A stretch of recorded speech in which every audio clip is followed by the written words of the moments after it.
बिस्मिल्लाहिर्रहमानिर्रहीम। अस्सलामुअलैकुम नाज़रीन, मैं हूं डॉक्टर अली और आप देख रहे हैं मेरा फेसबुक और यूट्यूब चैनल। नाज़रीन, बड़ी अहम तरीन डेवलपमेंट है। खुद भारत के साबिक आर्मी चीफ ने ही मोदी हुकूमत को हिलाकर रख दिया है। नाज़रीन, पहली बार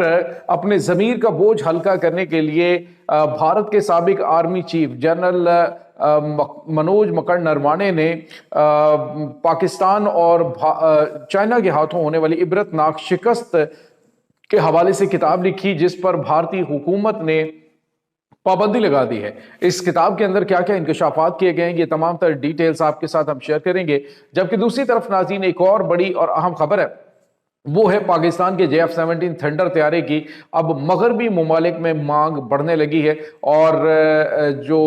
अमरीकी मैगजीन है उसमें क्या चर्चे हो रहे हैं, इसकी तमाम तर डिटेल्स भी आपके साथ हम शेयर करेंगे। वीडियो की तफसील में जाने से पहले अगर आपने हमारे इस चैनल को सब्सक्राइब नहीं किया हुआ तो आपसे गुजारिश है काइंडली इसको सब्सक्राइब कर लें और बेल आइकन को ज़रूर दबा दें ताकि हमारी आने वाली वीडियो सबसे पहले आप तक पहुंच सकें। नाज़रीन, हम आपके शुक्रगुजार हैं जो आप हमारे वीलॉग्स को देखने के लिए वक्त निकालते हैं और कमेंट सेक्शन में अपनी मोहब्बतों का इजहार भी करते हैं। नाज़रीन, बड़ी अहम तरीन डेवलपमेंट है, बहुत बड़ी खबर है और भारत के लिए डूब मरने का मुकाम है। मैं हमेशा बात करता हूँ कि चाहे फौजी पाकिस्तान का हो, चाहे फौजी जो है वो भारत का हो, चाहे दुनिया की किसी भी फौज का कोई रुकन हो, आर्मी चीफ हो, कोई ऑफिसर हो, कोई जवान हो, उनके ज़मीर के ऊपर जो पड़ा हुआ बोझ है, जो हुकूमती पॉलिसियों की वजह से, अपनी मुल्की पॉलिसियों की वजह से जो उनके ज़मीर के ऊपर बोझ दबा होता है, वो उसमें दबते दबते बाज़-औक़ात या मरने के नज़दीक या फिर रिटायरमेंट के बाद, जब उनके ऊपर कोई पाबंदी नहीं होती, तो कोई सीक्रेट एक्ट को जो है वो एक्सपोज करने की पाबंदी नहीं होती, तो वो फिर बड़े बड़े इंकशाफात करते हैं जो कि उनके ज़मीर को हल्का करते हैं। साबिक कई फौजी अफसरान जो हैं उन्होंने बहुत सारी चीज़ें जो हैं वो वाज़े की अपनी रिटायरमेंट के बाद। अब नाज़रीन, भारत के साबिक आर्मी चीफ जो है जनरल मनोज मकड़ नरवाने, जो कि भारत के साबिक आर्मी चीफ और बड़ी अहम तरीन पोस्ट के ऊपर मौजूद थे, और उस वक्त ख़ास तौर पे सन 2020 में जब पाकिस्तान के साथ भी कन्फ्लिक्ट थोड़ी देर पहले हुआ था, और उसके साथ ही नाज़रीन इनका जो वादी गलवान में भारतीय फौज है उसकी पिटाई हुई, 20 भारतीय फौजी मारे गए थे, तो उसका भी उन्होंने किताब में जिक्र किया। नाज़रीन, ये जनरल मनोज मकड़ नरवाने ने किताब जो है वो लिखी है, जिसका नाम है the 4 star of destiny. 4 star of destiny जो है ये नाज़रीन बड़ी इस तरह की किताब है जिसके अंदर पाकिस्तान के हाथों इसकी जो अभिनंदन है उसके तैयारी के गिरने की कहानी, और किस तरह से पाकिस्तान के हवाले से भारतीय प्रोपेगेंडा किया जाता रहा मीडिया के ऊपर भारतीय हुकूमत की जानिब से, और हकायक क्या थे, ये तमाम तर चीज़ें इसके अंदर मौजूद है। गलवान की वादी के अंदर भारतीय फौज की पिटाई से लेकर भारतीय फौज की उस हजीमत का भी जिक्र किया कि जब चाइना ने अपने टाइप 15 टैंक जो हैं वो महज 500 मीटर भारतीय बॉर्डर के दूरी पर उन्होंने डिप्लॉय कर दिए, और भारतीय फौजियों की जरूरत नहीं थी कि वो उनके ऊपर एक फायर भी कर सकें। नाज़रीन, दूसरे लफ्जों में उन्होंने वाज़ेह तौर पे लिखा कि वादी गलवान समेत पाकिस्तान के साथ जितने भी कन्फ्लिक्ट हुए उसमें भारत को इबरतनाक शिकस्त का सामना करना पड़ा है। नाज़रीन, किसी प्रोफेशनल फौजी की जानिब से जब चीज़ें जो है वो डिक्लासिफाइड की जाती हैं, कुछ टाइम के बाद की जाती, हुकूमतों की जानिब से भी चीज़ें डिक्लासिफाइड की जाती, जिस तरह से ये जेफरी एप्स्टन का जो मामला है, उस जजीरे के ऊपर होने वाली जो एक्टिविटीज थी उसको क्लासिफाइड करके रखा गया क्योंकि उसमें बहुत सारे लोगों के नाम आ रहे थे, अब उनको डिक्लासिफाइड करना शुरू कर दिया गया है। तो बिल्कुल इसी तरह से जो आर्मी चीफ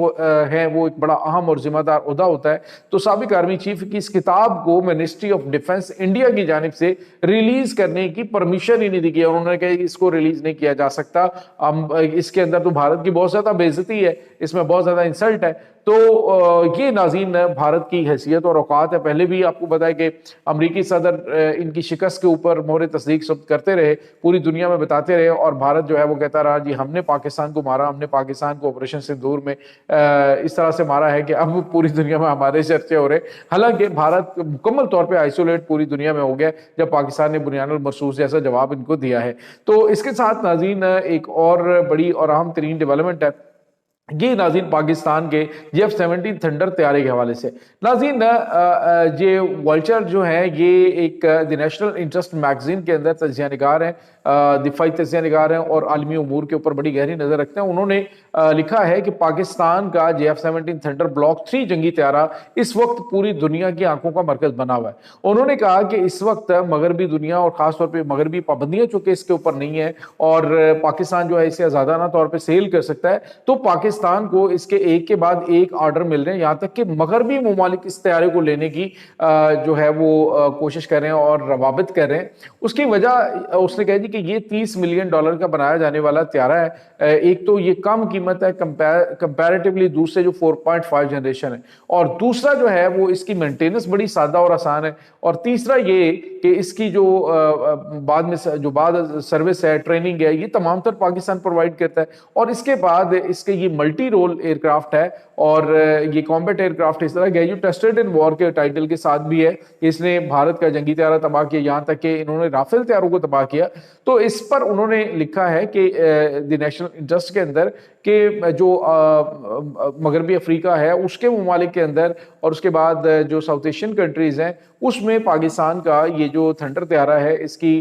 یوں سمجھ لیجئے کہ ہاتھوں ہاتھ بک رہا ہے اور پاکستان کو اس کا ریونیو بھی مل رہا ہے، لیکن یہ طیارہ جو ہے وہ اس لیے غیر معمولی ہے کیونکہ اس میں جو اپنی مرضی کی آپ موڈیفیکیشن بھی کروا سکتے ہیں، اور یہ اس جنریشن کے جتنے طیارے ہیں ان میں سب سے زیادہ پائیدار بھی ہے، اور اس میں جو میزائل انٹیگریٹ ہوتے ہیں، اس میں جو جدید ترین آئسا ریڈار ہے، جدید سینسرز ہیں اور ایئر کامبیٹ ہے اور مینوربلٹی کے حوالے سے جو اس کی صلاحیتیں ہیں وہ بہت غیر معمولی ہیں۔ اس وجہ سے یہ مغربی دنیا کے اندر بھی اب ڈسکس کیا جا رہا ہے۔ تو یہ ناظرین بھارت کے لیے بڑا دھچکا ہے۔ بھارت تو اپنے تیجاس بنا کے تو اس کو لے کے افغانستان کو دینے کی بھی کوشش کر رہا ہے۔ تو افغانستان جو امریکن ہیلی کاپٹرز کے ساتھ کرتے ہیں کہ آسمان پہ جاتے ہیں اور گھوم کے گول گول نیچے گرتے ہیں، خود انڈین پائلٹس جو ہے وہ ان طیاروں کے ساتھ یہی کرتے ہیں۔ یہاں تک کہ ناظرین بھارت کا جو نیشنل ڈے تھا،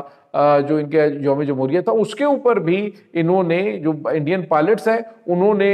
یہ تیجاس طیارے اڑانے سے انکار کر دیا تھا انڈین ایئر فورس نے، جس پر مودی نے بڑی منتیں ترلے کی تھی کہ آپ اس طرح کریں کہ آپ جو ہے وہ کسی طریقے سے ہمیں یہ جو طیارہ ہے اس کو اڑائیں، اس شو کے اندر اڑائیں، کیونکہ اس سے پہلے دبئی شو کے اندر تیجاس طیارہ تباہ ہو چکا تھا۔ تو اب جو ہے وہ اس کو ذرا چیز کو کم کرنے کے لیے وہ کہہ رہے تھے کہ آپ اسے اڑائیں، تو انڈین پائلٹس نے انکار کر دیا۔ انہوں نے کہا جی کہ ہم جو ہے وہ ایسا نہیں کریں گے۔ اور ناظرین جس طرح سے جنرل منوج مکنڈ نروانے جو ہے وہ اس چیز کا انکشاف کر رہا ہے، اگر ابھینندن کی غیرت کبھی جاگ گئی اور جو بھارت کی جانب سے دعویٰ کیا جا رہا ہے کہ F-16 جنگی طیارہ انہوں نے گرایا اور اس کے بعد ویر چکر جو ہے انڈین پائلٹ کو دے دیا گیا، اور وہ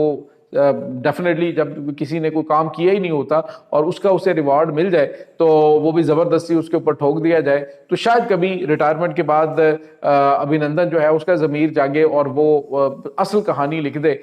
تو تب بھارت کا کیا ہوگا۔ فی الحال تو اپنی بہت ساری چیزیں جو ہیں وہ یہ اپنی سوانح حیات کے حوالے سے انہوں نے کتاب جو ہے وہ منوج مکنڈ نروانے نے لکھی ہے، جس میں اپنے دل کا بوجھ ہلکا کیا انہوں نے کہ کیا کیا ریالٹیز تھیں۔ بھارت ناظرین اس وقت کسی کو منہ دکھانے کے لائق نہیں ہے، جو کچھ اس کتاب کے اندر انکشافات کیے گئے ہیں۔ یہ ناظرین اس وقت تازہ ترین اپڈیٹس ہیں۔ اس تمام صورتحال کے بارے میں آپ کا کیا کہنا ہے؟ کمنٹ سیکشن میں اپنے خیالات کا اظہار ضرور کیجیے گا۔ انشاءاللہ بہت جلد ملتے ہیں ایک نئی ویڈیو میں، تب تک کے لیے اپنا بہت سارا خیال رکھیے گا۔